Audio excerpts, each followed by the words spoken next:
Ok, donc nous y voilà. On va commencer à démonter le moteur. Première chose à faire, c'est que je vais commencer à retirer tout le faisceau de partout pour être tranquille. Ensuite, le moteur Valvetronic, couve culasse, admission, et puis ensuite le déculasser. Donc pour le déculasser, je vais essayer de ne pas démonter le Vanos et les arbres à cam parce que j'en ai besoin pour tester sur l'autre moteur. Donc j'aimerais éviter de retirer la partie Vanos et je vais essayer de retirer au niveau de la poulie de vilebrequin directement, la vis de vilebrequin et la poulie de vilebrequin pour sortir la chaîne et conserver tout le Vanos en haut. Donc c'est parti, on va déjà commencer par retirer le faisceau.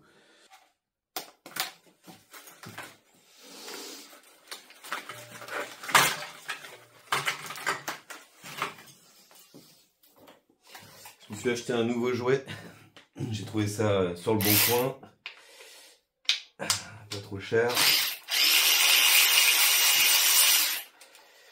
Ça va me faire gagner du temps.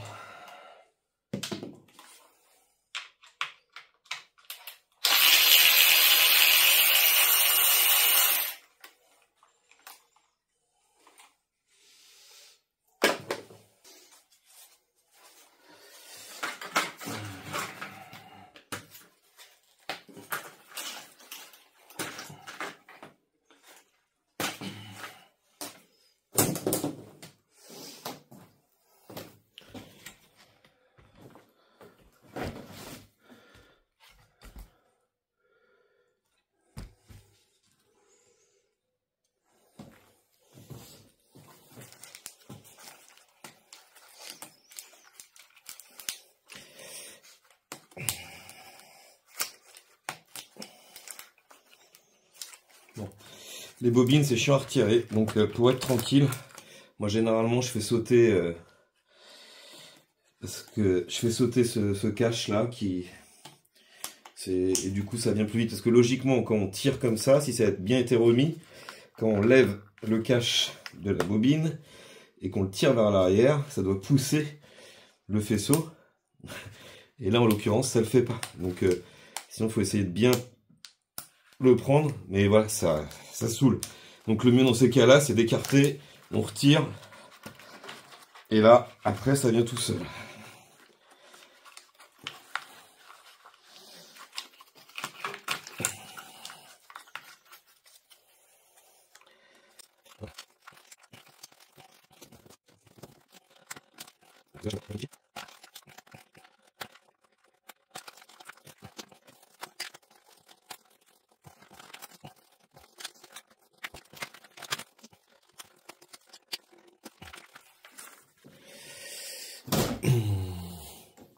Capteur d'arbre excentrique, faut faire attention, il est capricieux, ces petits clips sont capricieux et cassent vite. Sur mon moteur, il y en a un des deux qui est cassé, donc il faut essayer d'être délicat, ils sont vraiment fragiles. On en sort un délicatement, le deuxième.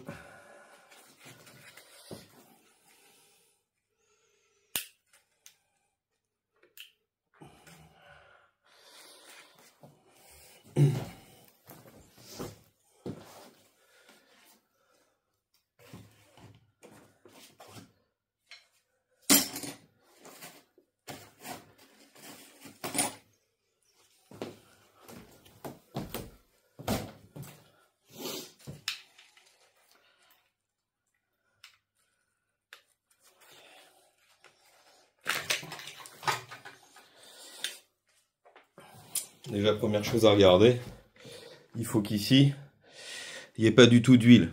Il y a une maladie sur ce joint plastique là, il y a une maladie qui laisse parfois passer l'huile, qui rentre à l'intérieur du capteur, et du coup forcément, il se met à déconner.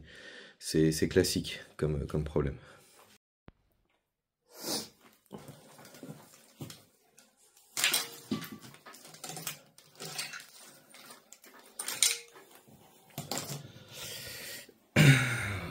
les solénoïdes Vanos, Electrovan aussi, qu'on appelle Electrovac de Vanos, à débrancher.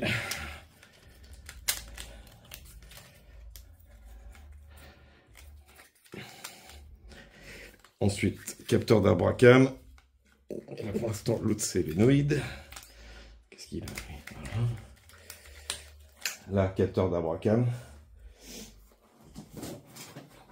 Celui-là, faut le lever.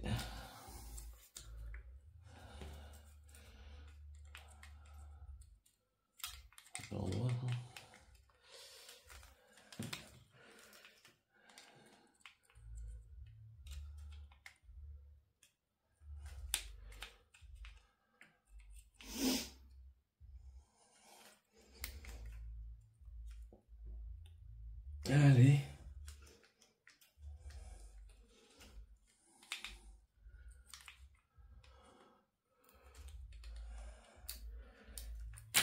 Voilà.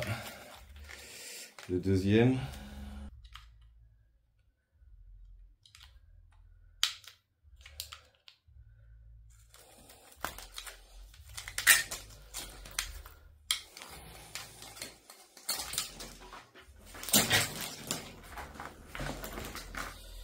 Okay.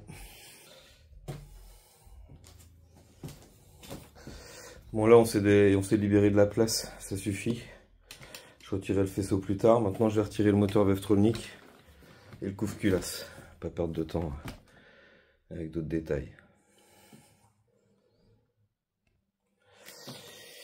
Donc pour démonter le moteur Vevtronic, on prend une clé Allen ou un hexa. Donc pour rappel, on tourne dans le sens horaire pour ramener l'arbre excentrique en position d'atelier. Donc en course minimale, pour que l'arbre ne force pas sur le moteur, pour que le moteur ne saute pas quand on va l'enlever. Mais là, ouais, c'est bon.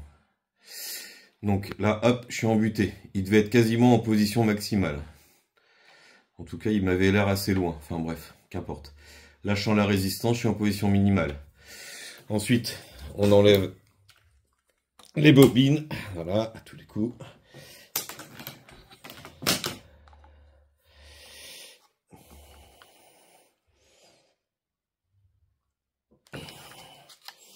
Bien coincé.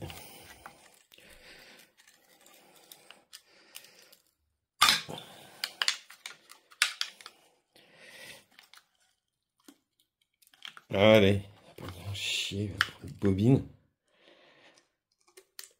Voilà. Ça a l'air propre là-dedans.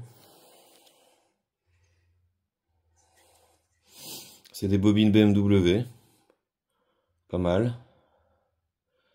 2014. A priori. Elles sont pas toutes jeunes. Hein.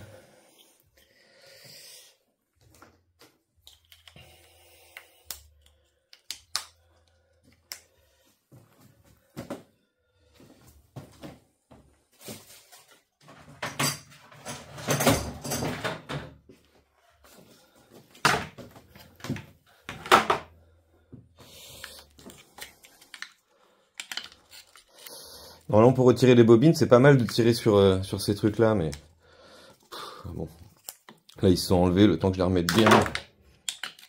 Pas plus de temps à bien les remettre, coup de chaud. Bon. Je l'abîme. Mais bon, de toute façon, c'est pareil. Je vais rien en faire de ces bobines. Ah putain, elle était bien coincée.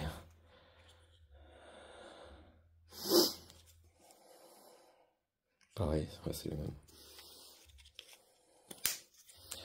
J'ai abîmé le caoutchouc, qui est vieillot, mais bon, j'y suis allé comme un bourrin, hein, de toute façon.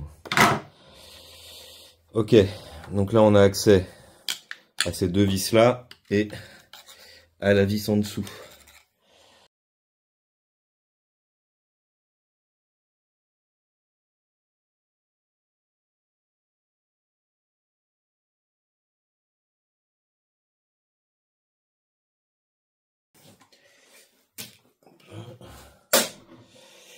Ensuite, c'est là où, comme je le dis sur l'autre vidéo, faut faire attention. C'est l'erreur que j'ai faite moi sur l'autre moteur quand je l'ai démonté. Pourtant, c'était pas le premier que je faisais, mais l'autre était vraiment hyper collé.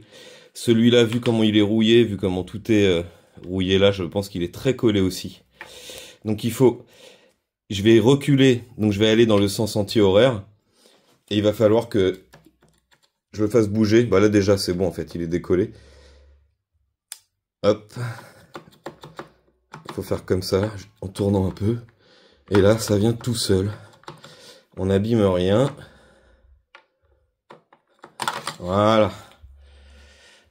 Voilà. Ok. On commence à apercevoir la bête.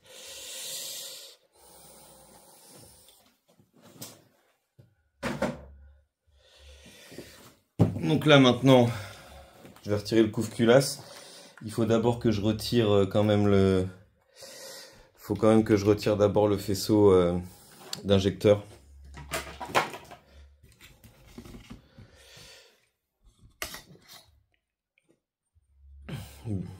Bon, oui. Est-ce que ça va m'embêter? Ah, il est collé.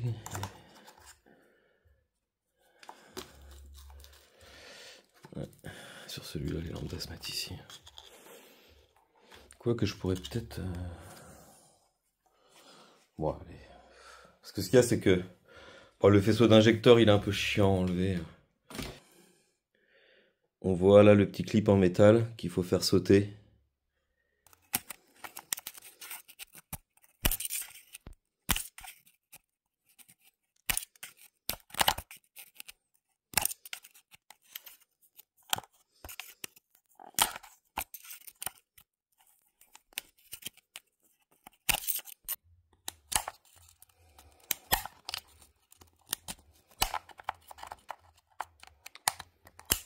Okay. Donc maintenant, il faut tirer l'ensemble. Hop, ça vient facilement une fois que tout est éclipsé.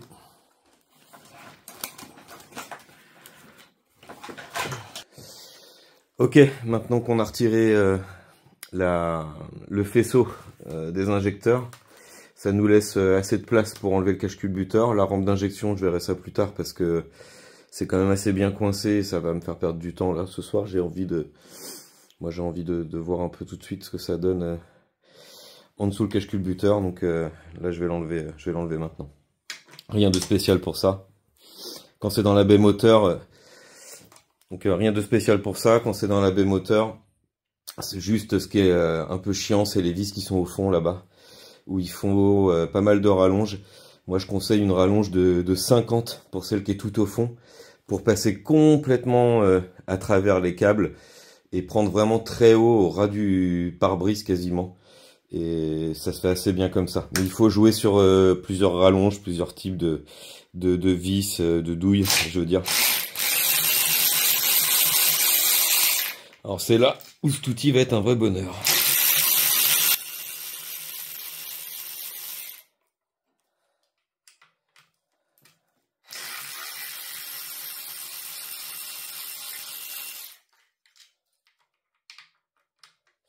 Bon ça c'est pas serré, c'est pas... Bon ça c'est pas serré très fort, hein. 10 Newton 90 degrés, ou 15 Newton 90... Non, moins que ça même. C'est quelques newtons, max 10 et 90 degrés, je sais plus exactement.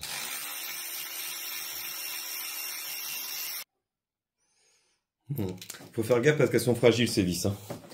C'est souvent qu'on nique le pas de vis ou... Le pas de vis est fragile et les vis aussi. On les pète... on peut souvent les péter ces vis si on serre un tout petit peu trop fort. Ou si on les maltraite un petit peu trop.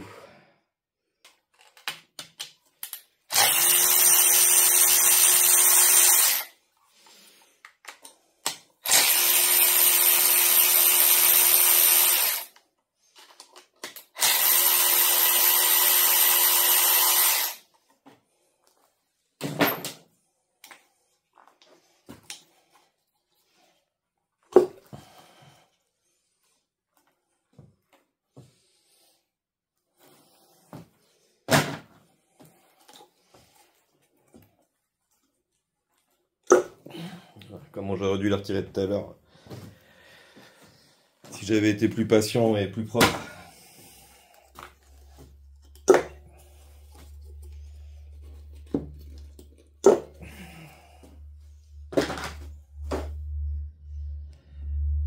C'est propre dans les puits de bougie. Donc là, logiquement, elles sont toutes retirées. Donc le couve culasse, il peut être coincé. Et quand il est dans la baie moteur, c'est franchement pas forcément évident de le retirer à cause du faisceau moteur. Parce qu'on a le faisceau qui passe par-dessus. On a le faisceau qui passe par-dessus comme ça. Bon, c'est pas ce câble-là, hein, mais un autre câble qui passe ici comme ça. Et du coup, ça passe tout juste, quoi, le couve culasse, hein. On frotte un petit peu en dessous, la culasse en dessous, on la frotte un petit peu en enlevant le couve culasse. Enfin, franchement, c'est pas idéal, c'est pas forcément pratique. Donc là, en l'occurrence, pour moi, ça va être que du bonheur. Enfin, que du bonheur. À mon avis, il doit être collé. Il va avoir un peu de mal à venir, mais ça devrait aller.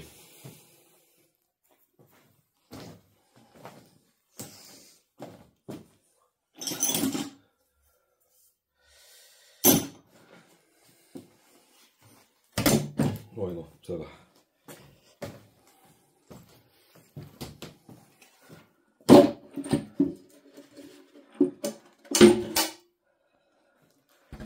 Ok.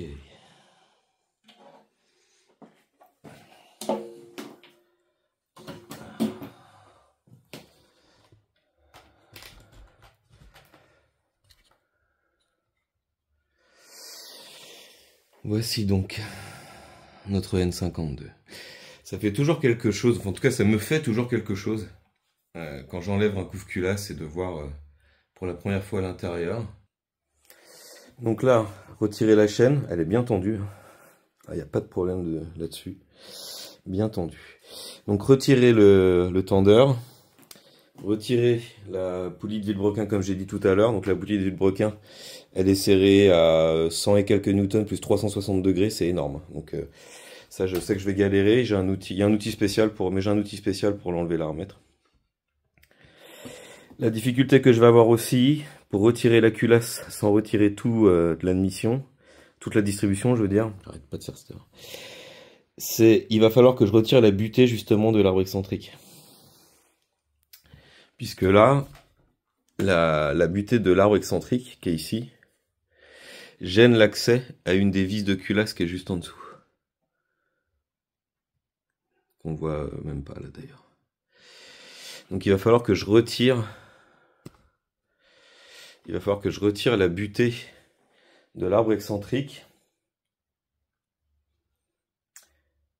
Et que je démonte la culasse avec la butée retirée. Et je pense que je vais me servir du moteur Valvetronic pour inverser la contrainte ici, là, de la butée, et pour pouvoir y accéder, démonter tranquillement. Je pense que c'est ce que je vais faire, ouais. Par contre, il va peut-être me gêner ensuite. Puis ouais, non mais retirer. Là, on la voit bien. Là, on la voit ici. Là, la vis en question qui est ici, avec la butée qui est juste au-dessus. Donc une fois qu'elle sera desserrée, je pourrais remettre la butée et retirer l'arbre excentrique, parce que lui, il va me gêner l'arbre excentrique pour accéder à cette vis de culasse là. Et je vais faire comme ça. Donc normalement, là, il faudrait que je retire les vanos, que je mette les outils de calage, que je pige le volant moteur, que je retire les deux systèmes vanos, pour que je retire le guide de chaîne pour pouvoir retirer la chaîne et enlever la culasse. Mais bien sûr, comme encore une fois, moi, je veux éviter d'enlever les vanos, donc je vais essayer autrement. Ok, donc là maintenant, je vais déjà retirer la dumper. Et puis peut-être déjà retirer la vis du vilebrequin. Je vais voir ça. Déjà la dumper. Donc là pour la courroie, rien de compliqué. On prend au niveau du tendeur. Il est plus petit que dans mes souvenirs, lui.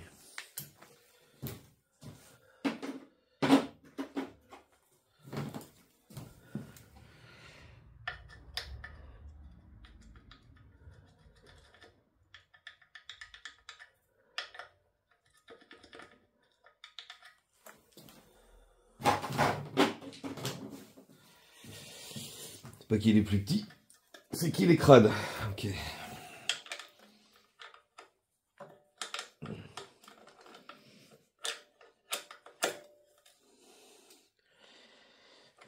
Ok. Je vais être dérangé par ça aussi, le truc qui bouge. Pour retirer la grosse vis ici, je vais être dérangé par le fait que je sois sur un chariot à roulettes. Ok, on retire la courroie. Déjà, ça te fait.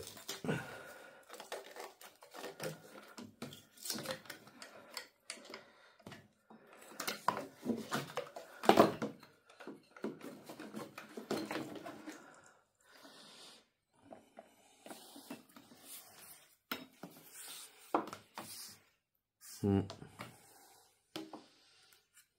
vous êtes,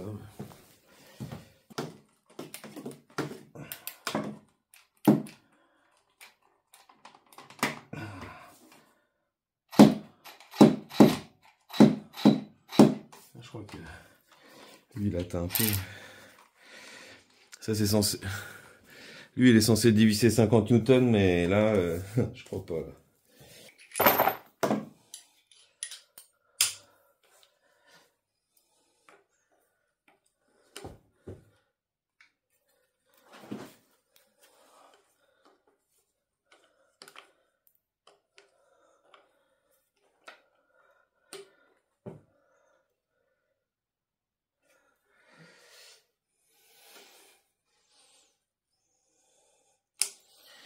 Je vais piger le volant moteur.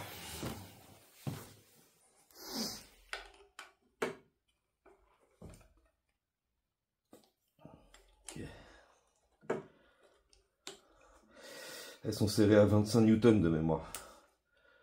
C'est pas très fort.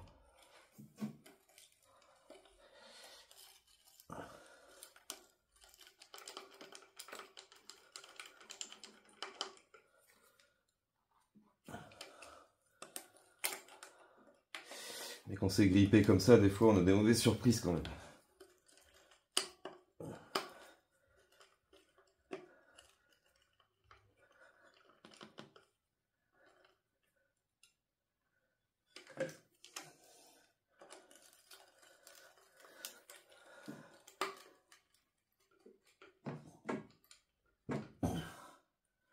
Ok. C'est vraiment de la merde, ça rallonge.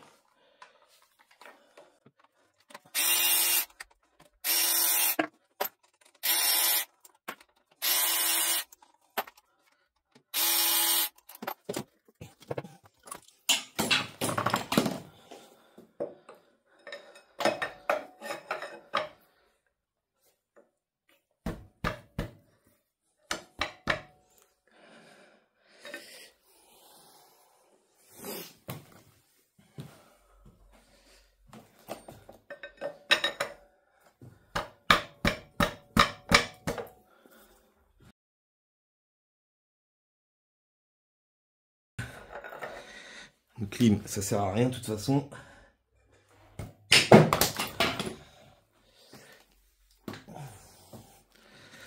Ok. Oh, on a une belle fuite d'huile au niveau du joint spi. Elle est belle, hein. Il est bien gras ce moteur quand même. Faire plein d'huile.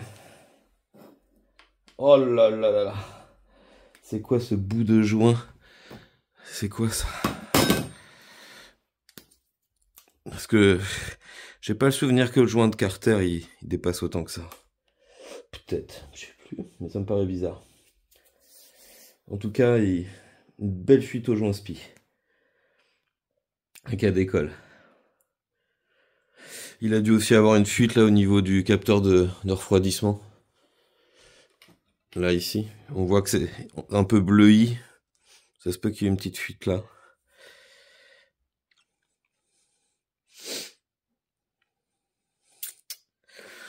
Bon bah je vais essayer de m'attaquer à la polydilbroquin, mais là ça va pas être évident.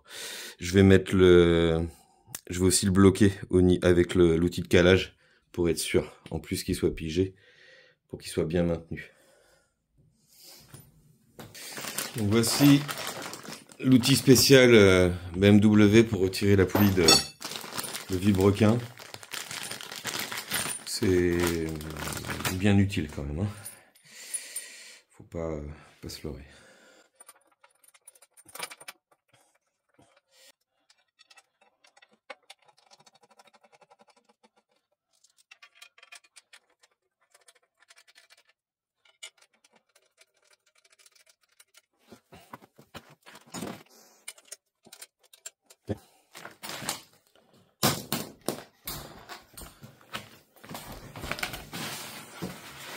Oh, je doute là y arriver tout seul avec le chariot mis, etc. À mon avis, sincèrement, je vais rien faire. Il faudra que j'attende d'être avec Eric pour enlever ça. J'en suis sûr. Enfin, on va essayer vite fait. Vu que j'ai pigé le volant moteur et que tout est bloqué, je doute même de l'utilité de l'outil, mais bon, je préfère quand même.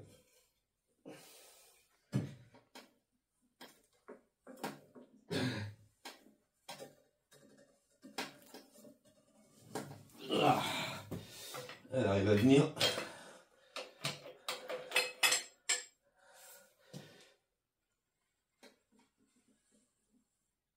Et ouais. Ouais, bon. Ça m'étonne un peu d'y être arrivé, hein. Je vous montre la longueur de l'outil et tout.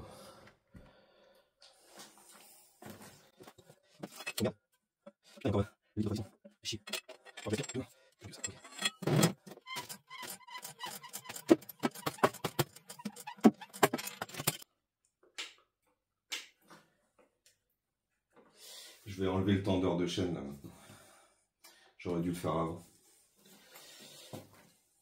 Il est serré à 50 newtons, mais...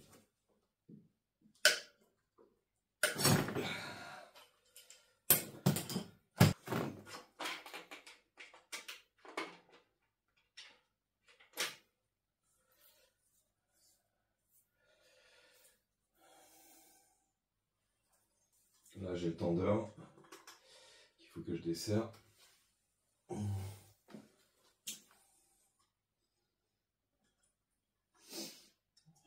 On y accède en enlevant ça.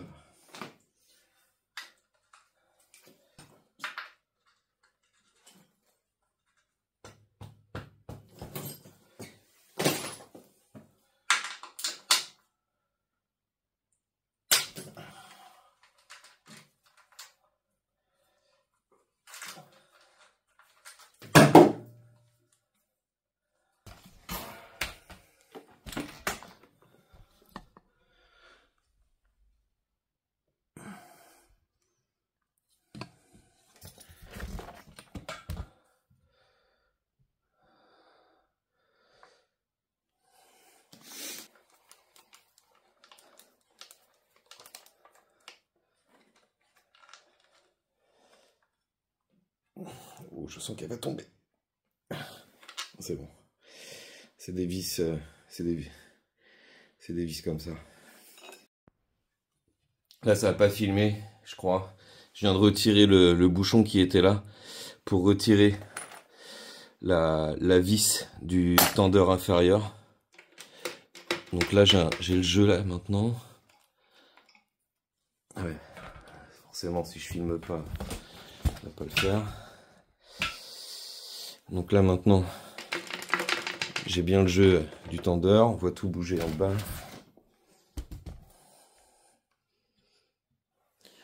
Voilà. Ok.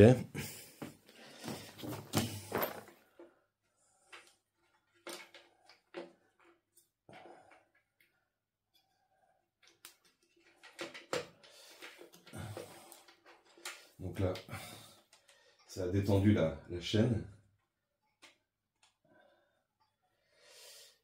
Et quand je retirerai la culasse, ça devrait tout venir.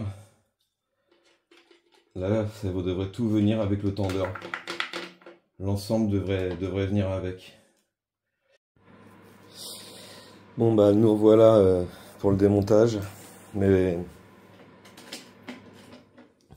j'avais pas réfléchi. J'ai pas bien réfléchi. Je vais être obligé de démonter les vanos quoi qu'il arrive parce que pour retirer la culasse, il y a 3 vis en alu qui sont là en dessous là. Qui sont galères à atteindre déjà quand il n'y a pas les vanos et avec les vanos je vais jamais pouvoir les enlever.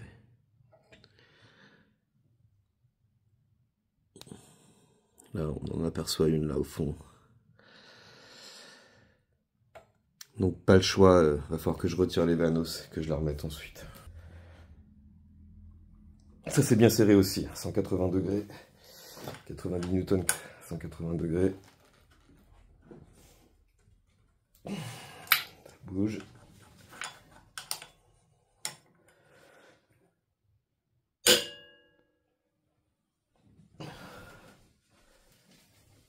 Ok.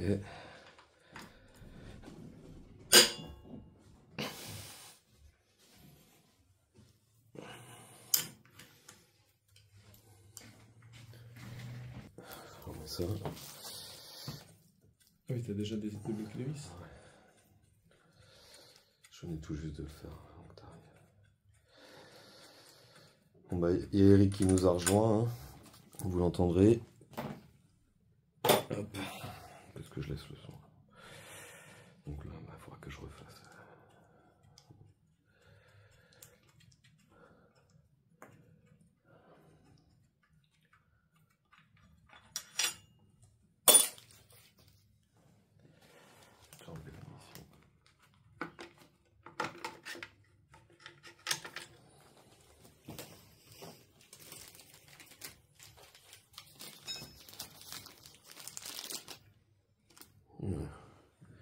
Il est tout rayé.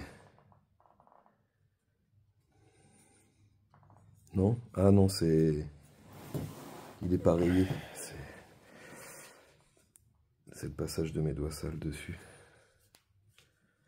Il date de quand là?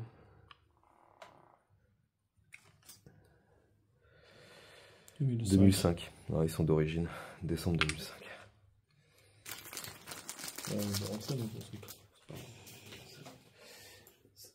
Là pour l'instant, je sais que c'est l'admission qui est là. T'as pas le E et le A là?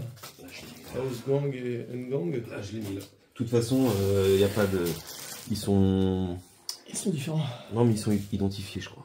Ah, il y a le E et le... De mémoire, ils sont identifiés avec le E et le A pour Ein et House. House. Ils sont... House. Là, House.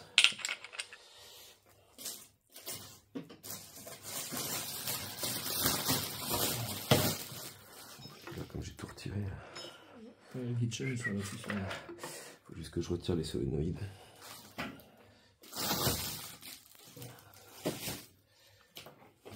On fera pas chier. Les solénoïdes, c'est quoi? Oh, c'est du...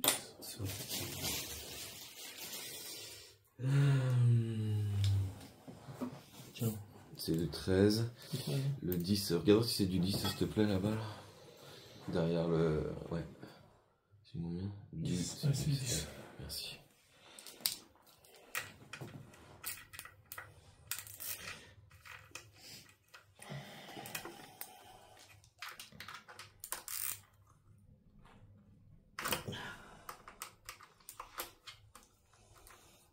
Mais sinon, t'as vu, il est propre. Hein. Ouais, il est pas cuit. Hein. Regarde, ouais, il a été entretenu régulièrement. Ouais. Il n'y a pas d'huile tout noire, tout collé partout. Bon, par contre, la vidange n'a pas été faite. Il y a toute l'huile dedans. Si tu veux. Faudra que je l'aspire ou quoi, je sais pas. Je verrai. Bah, autrement, on fout le truc sous un pneu et puis on. Ouais, mais bon, tout ça pour vidanger. On le refout sur la chèvre. Bon, faut en l'air sur la chaise et puis on lui Ouais, ouais, non, on verra. Mais j'ai pas trop envie de m'emmerder juste pour ça, quoi.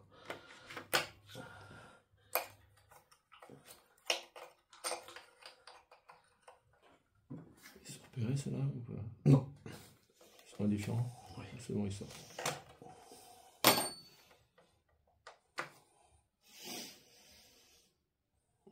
Eux, ils ont certainement été remplacés à un moment ou à un autre. Parce que sinon, ce serait complètement rouillé, là. Parce que vu l'état du moteur et comment le reste est rouillé, ça devrait être complètement rouillé. Après, c'est une pièce d'usure, hein, on le sait bien. Ça se remplace logiquement, ça m'étonnerait fortement qu'il soit d'origine. Donc, voilà, encore une fois, parce que c'est pas rouillé, et puis parce que vu l'âge du moteur, ce serait étonnant qu'ils aient tenu jusque-là. 2005, ouais, il a 19 ans le moteur. 20 ans maintenant. Ça se change tous les 50-60 000. Ah ouais. Bah, si tu veux être tranquille, ouais. Le sac en longueur, sous l'admission. Ouais, non, mais je voulais. Voilà.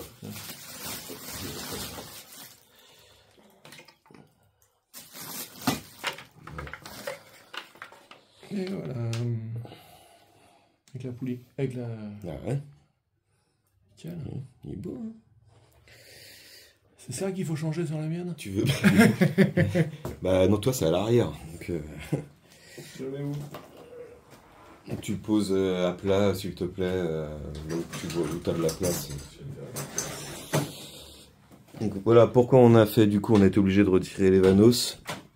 C'est pour ces vis-là. D'ailleurs, quand on démonte pas la poulie en bas, comme moi je l'ai fait, le guide gêne vachement. Il faut vraiment contraindre le guide sur le côté pour pouvoir accéder à cette... Attends, je filme mal. Ouais. Pour pouvoir accéder à cette vis-là, là au fond, c'est pas pratique, hein. Et en plus de ça, il faut un outil... Enfin, moi j'avais pris un outil spécial parce que... Une douille spéciale. Parce qu'avec une douille normale et des rallonges normales, j'y arrivais pas, j'avais du mal. Donc je vais vous montrer tout à l'heure celle que j'avais prise. Donc là, les premières à enlever, logiquement, c'est celle-ci. Donc c'est 1, 2, 3. Il y en a une sous l'huile là. 1, 2, 3. Voilà. Et il y en a une sous l'huile peut-être. Non, je crois pas.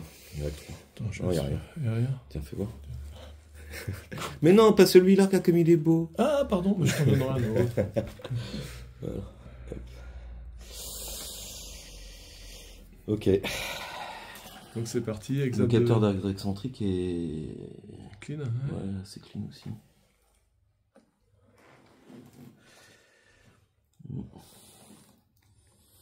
Je le laisse ou je l'enlève? Moi, je vais le laisser. De toute façon, j'en aurais besoin pour tester. Hein.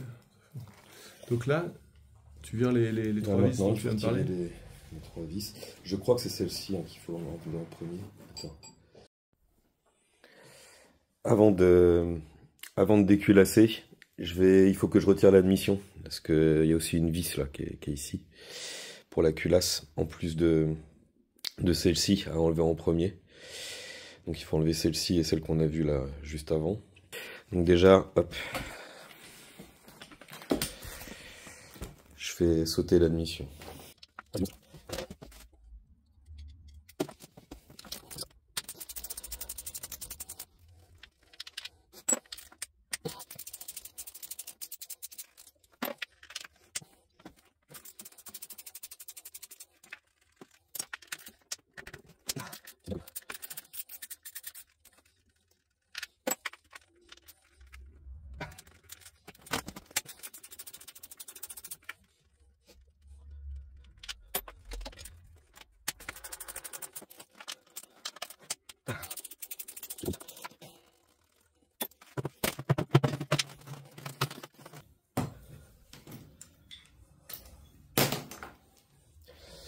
Voici la douille qui est bien pratique pour enlever cette vis là quand le tendeur est en place.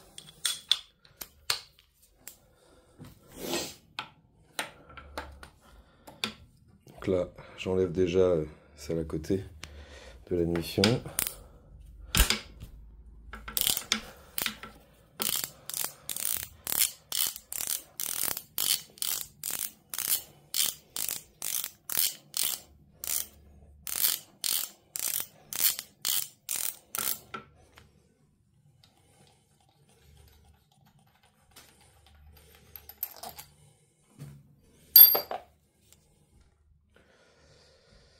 il arrive que ces vis-là, dans la vie de la voiture, cassent.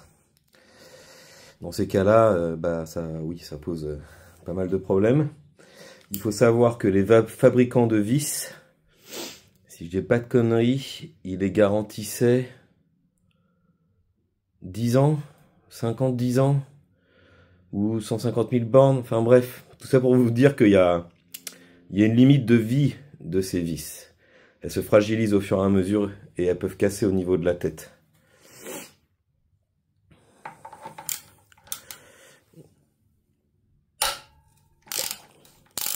Donc ça c'est celles-ci sont donc allure, on les reconnaît, elles sont bleues. Et bien sûr quand on les enlève, quand on travaille sur la distribution et qu'on les enlève avec le tendeur présent, etc., il faut faire super attention de ne pas les faire tomber, quoi. Parce que celles-ci, comme c'est de l'alu, vous les récupérez jamais avec un aimant. Donc là, il n'y aura pas le choix, il faudra démonter tout le moteur pour les récupérer. Ou alors, si elles tombent vraiment bien dans le carter, enlever le carter. Et bon. Dans les deux cas, c'est pas jouissif, quoi.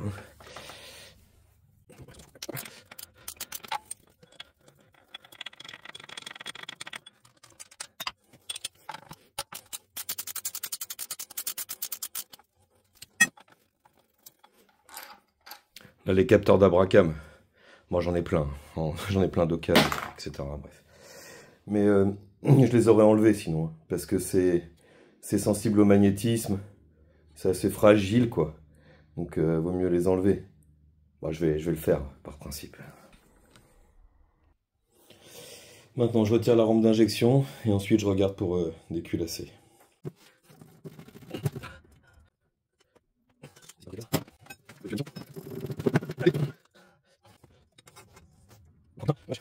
Je vais finir par péter un truc, c'est sûr.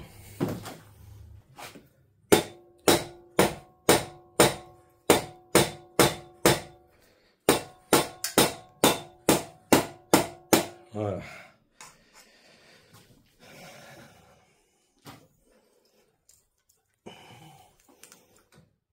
Ah putain, c'est... Là, celui-là, c'est le joint du haut qui a lâché. Bon, c'est pas du tout normal.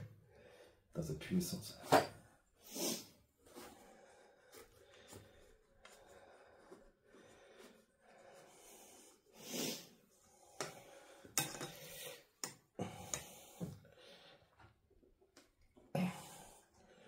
Encore plein d'essence dedans.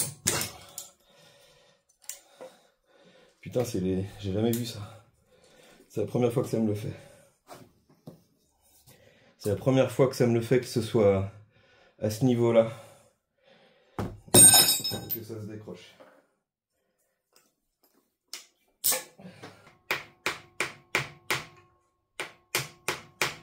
Hop là, un injecteur.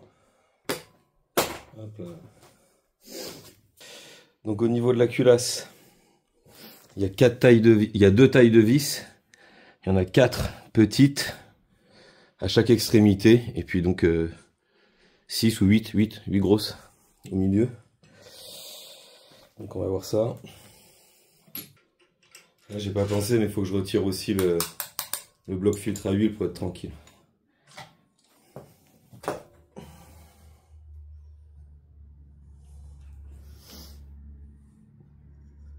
Bien abîmé aussi, hein. Bien abîmé. L'étanchéité devait plus être top non plus ici. Encore une autre maladie connue du moteur. Donc là, pour déculasser, pour accéder aux vis de culasse, d'autant plus quand on laisse la distribution, vous aurez besoin de ce type de douille là. Sans ça, vous ne ferez rien. Donc, les 4 petites en premier, puis les autres de l'extérieur vers l'intérieur.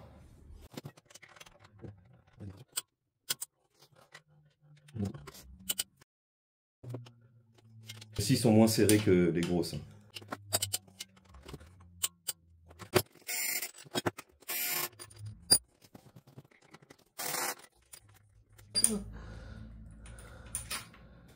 pas vouloir passer. Oh, bon, fais ce qu'elle veut, je m'en fous. Je vais m'occuper de ça pour l'instant.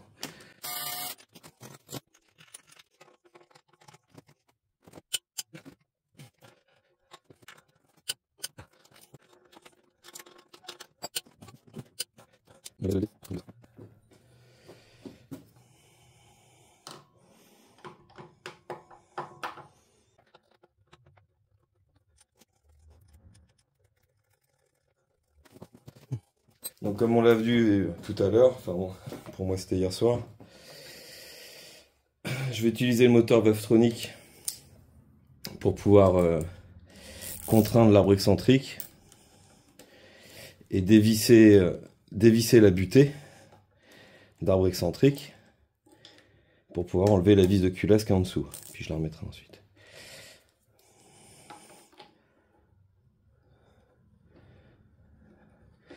Donc là on voit, il remonte là.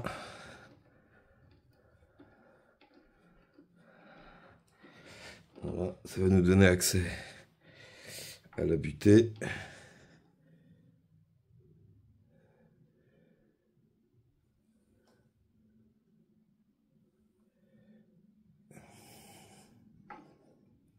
Ok. Je crois que c'est du 11.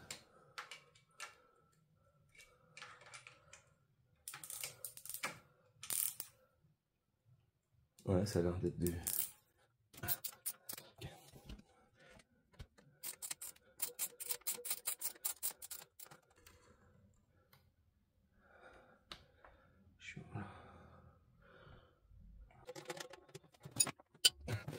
Voilà.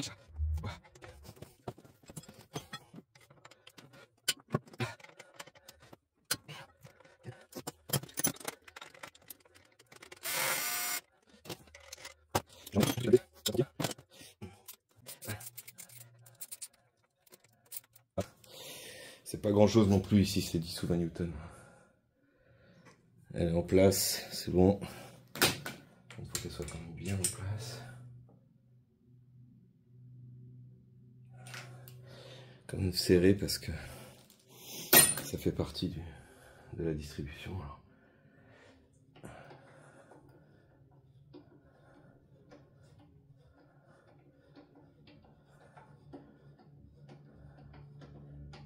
Ok.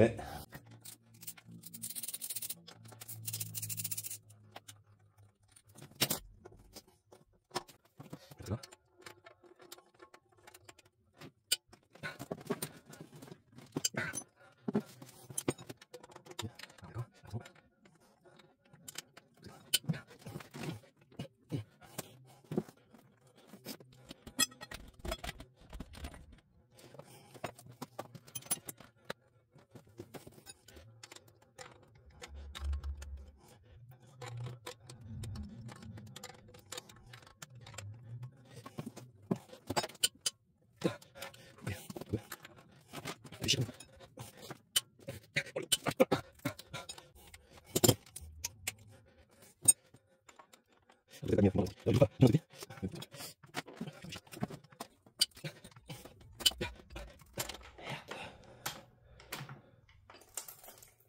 Ok. On a bien entendu le joint de culasse.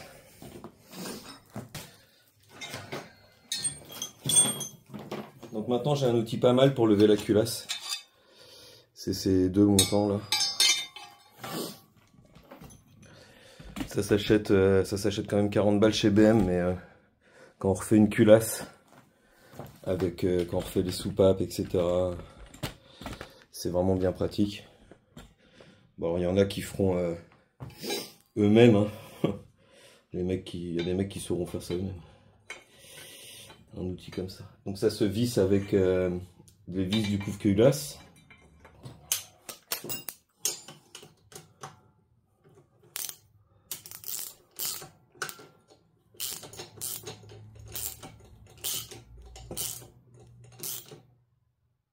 Putain, il est dur. Ça me plaît pas.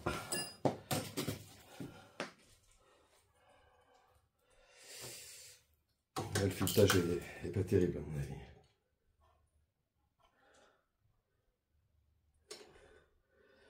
chier.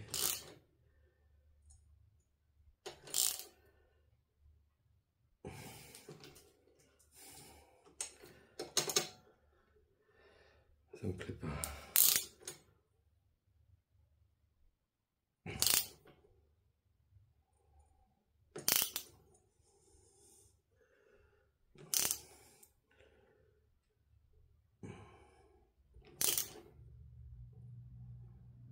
Il faut vraiment y aller délicatement, parce que là, je suis sûr qu'elle est prête à péter dedans.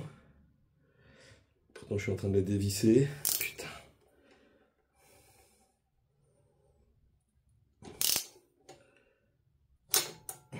Et voilà, elle a pété. Putain, j'en étais sûr.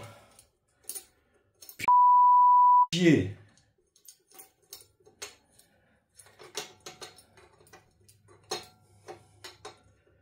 Putain, je le savais en plus.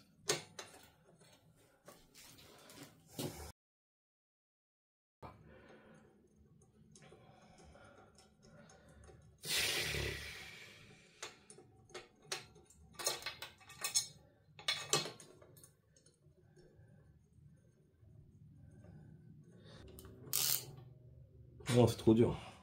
C'est pas grave.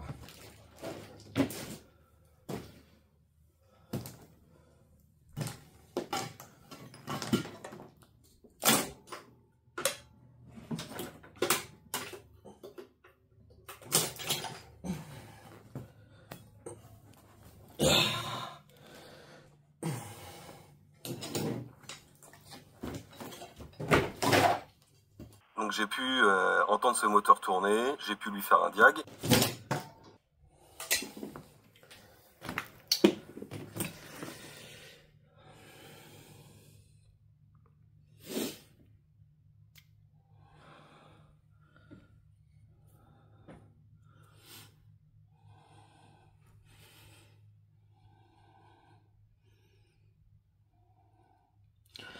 Bon bah il n'y a plus qu'à la poser sur l'autre moteur et tester le Valvetronic.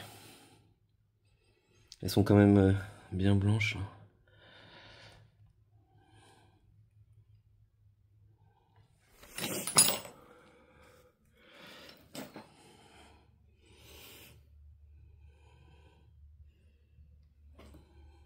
Ah.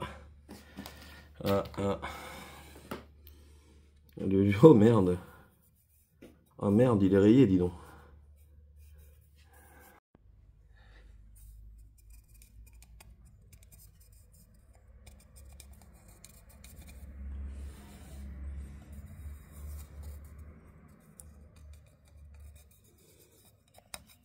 Oh là là.